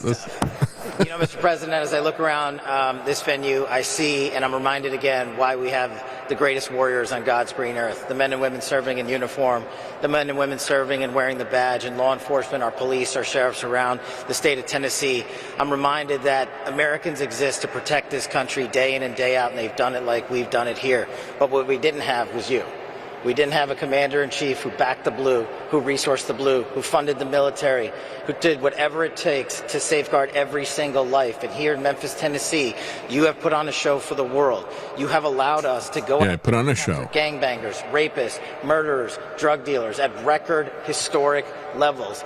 And for just not anybody that was with Epstein. Indian American kid whose parents fled a genocide in East Africa to become the 9th director of the FBI. I'm living the wildest dream you could possibly imagine, sir. But it's thanks to you. But more importantly, what I see when I look out across our great partners here in the interagency and our great legislatures and our great prosecutors and our great attorney general who has the guts to go out there and make arrests, turn them into prosecutions and put people in prison, you are giving that dream to every single child in the state of Tennessee. You are inspiring the nation and law enforcement to come up and wear the badge and wear the colors of this country and safeguard our men and women for generations to come.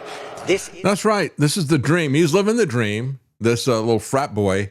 And you too can grow up and become the director of the FBI and take planes around the world, go play golf in Scotland and take your girlfriend across the country and go to the hockey game at the Olympics and get drunk and all the rest of it. You too can live the dream. That's what this is all about. That's why these people are such sycophants to him, because of what they're getting out of this. And of course, when Trump is talking about how he's winning, the headline from Daily Mail is Trump claims Iran agreed to give up their nukes as his war chief, Pete, fumes. And Trump says he didn't want it to be settled. He said Pete didn't want this whole thing to be settled. And we noticed that. We noticed that this guy is literally trying to embrace the values of being a terrorist. Close with and destroy the enemy as viciously as possible from moment one. And that's why we see ourselves as part of this negotiation as well. We negotiate with bombs. You have a choice as we loiter over the top of Tehran, as the president talked about your future. The president has made it clear that you will not have a nuclear weapon. The War Department agrees. Our job is to ensure that. Yeah, that's it. As a matter of fact, you had a retired military, another retired military guy talking about War Pete, say this guy is just pushing it into war crimes, and he's endangering our own people as well. We also don't fight with stupid rules of engagement. We untie the hands of our warfighters to intimidate, demoralize, hunt, and kill the enemies of our country. Those are the words of a potential war criminal. This is a retired major general. And that is not the advice and counsel and direction that any Secretary of Defense should be providing our soldiers, sailors, airmen, and Marines. It puts them actually in greater danger. The Secretary of Defense is a disgraced major that was kicked out of the D.C. National Guard. He has no qualifications whatsoever to be the Secretary of Defense other than his extreme loyalty to the president. Again, those are the words of a potential war criminal. And again, he has no credentials except for his extreme loyalty to the president. You could say the same thing about Kash Patel and Dan Bongino and Pam Bondi and the rest of them. And I think we got Gerald Slinty back with us. Gerald, are you there? I'm back. Yeah, we had a little problem with the internet here. Okay, great. All right, so before I was telling you the equity markets are going down, going back to gold. A lot of people, they're playing the gold markets, doing the futures markets, et cetera. They're losing money, so they had to pull it out of there. Mm-hmm. That's what brought down a lot of the prices. That's right. They got to cover their positions. Yeah. And then they're selling the lie that because the United States, the dollar's going up, so that means it's more safe to buy treasuries, et cetera, because of the strength of the dollar. That's a lot of baloney. Did you see the article that came out in Fortune that's showing that the real debt to GDP level in the United States, the real debt level in the United States is 43 trillion, not 39 trillion or 38 trillion? Oh, yeah. The unfunded liability is like Social Security, right? Exactly. Yeah. So going back to Trump, you know, what there was just the gentleman was just saying about Hegseth.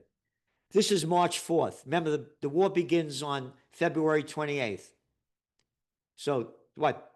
3-4 days later, he goes, "They are toast. They know it, or they will know it soon enough." Yeah. Iran, you ready? This is him. Iran's senior leaders are dead. The so-called governing council that would have selected successors, Hegseth added, are dead, missing, and cowering in bunkers, too terrified to even occupy the same room. Iran officials cannot talk or communicate, let alone mount a coordinated, sustained offensive. Yeah. Well, that was March 4th.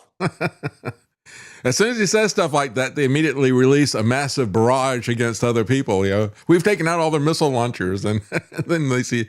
You said it's so obvious that he's lying to everybody about it. Yep. And it's really Trump is the one who's toast, and he's constantly being buttered up on both sides by these sycophants that he's put around himself. Again, this is going back before. Yeah.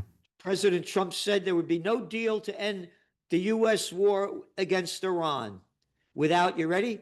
Unconditional surrender. That's what he was saying before. That's right. This is the quote on what they call Truth Social, Lie Social. Quote, "After that, and the selection of a great and acceptable, all in capitals, leader, we and many of our wonderful and very brave allies and partners will work tirelessly to bring Iran back from the brink of destruction, making it economically bigger, better, and stronger than ever before." This is the kind of crap he writes. Yeah. Yeah. It's so full of boasting and bragging, and it is so empty. It's so tiresome. I think what is going to happen, I'm really concerned because I think the Democrats can pretty much run the most radical people on the left and get elected as this thing is going to drag on on. So we're going to get whipsawed to the other side of this thing, I think. Yep. Yeah. This is going back. President Trump boasted on Tuesday that U.S. strikes, quote, had knocked out most of Iran's military. I mean, unbelievable. Yeah. It's just one lie after another. That's right. Yeah. Remember this one? March 4th. Trump, any potential next leader of Iran, you ready? Just ends up dead. Wow. Yeah, and that's the thing that really disgusts me too is War Pete Hegseth, just like that clip I was playing. The guy says, you know, this is not only a war crime, but it is also making it more dangerous for our own soldiers, right? If you're going to kill everybody when you capture them, rather than giving them humane treatment, as we've all agreed to do, you want to go to total unlimited war. You're going to machine gun people in the water. And this goes back to before the Iran situation. This goes back to their other war of aggression against Venezuela and attacking people that were no threat to them. And then going around, even if you didn't kill them, you circle back around and murder them as they're shipwrecked. This has always been considered to be a war crime. And I think it's going to be kind of interesting to see some of these people get some criminal referrals to the International Criminal Court. Not that they'll necessarily get there because Netanyahu's got one, but he hasn't had to stand before them. But they did get Duterte out of the Philippines. He was a guy that was a big hero to Trump because he was shooting people on the streets if he just thought that they were a drug dealer. And so now he's answering to an International Criminal Court. He's in the docket. He will probably go to jail for that, but I'll have to wait and see. If people get upset enough with Trump, they might hand him over. Who knows? Again, they're talking about the drug dealers. It had nothing to do with that. It was stealing their oil. That's right. That's right. They lied about this drug dealing crap. Yeah. And by the way, they killed a couple of people last week in a boat too. Yeah. But again, as I said, you think we would have invaded Iraq, Syria, and Libya if their major export was broccoli? That's right. Absolutely right. It's the same thing with Venezuela. Again, my book, Trend Tracking, far better than Megatrends, Time Magazine. I write about how I became a trend forecaster, and it's right here, the Iran conflict, right here. Mm-hmm. It's 1978-79. People had no idea the United States overthrow the democratically elected government of Mohammad Mossadegh in 1953 because he had the nerve to say that the oil in Iran belonged to the Iranian people. Yeah, I'm so tired of hearing this 47-year. I'm so tired of hearing this 47-year thing. People don't understand anything at all about that. There's a great article, by the way, from David Stockman, who said, I was there in the Reagan administration. I understand what we were doing to Iran then as well, and he talks about it. Thank you so much for joining us, Gerald Celente, trendsjournal.com. If you use the code NIGHT, you can save 10% off, and it is an amazing publication weekly. And as Gerald points out, it's only a little over $2 a week if you have that 10% off. Thank you for joining us, Gerald. Thank you for everything you're doing. Thank Thanks for you. having me. Thank you.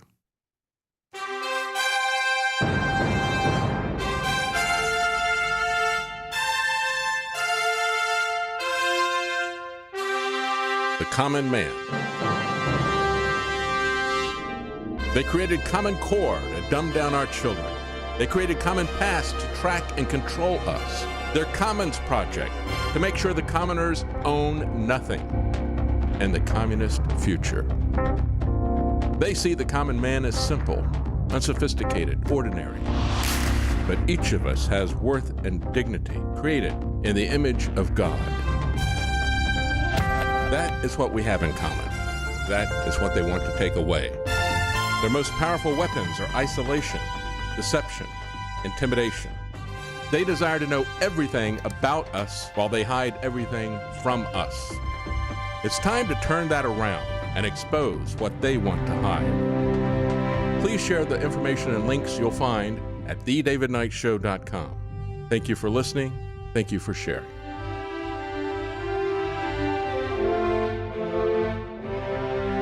If you can't support us financially, please keep us in your prayers.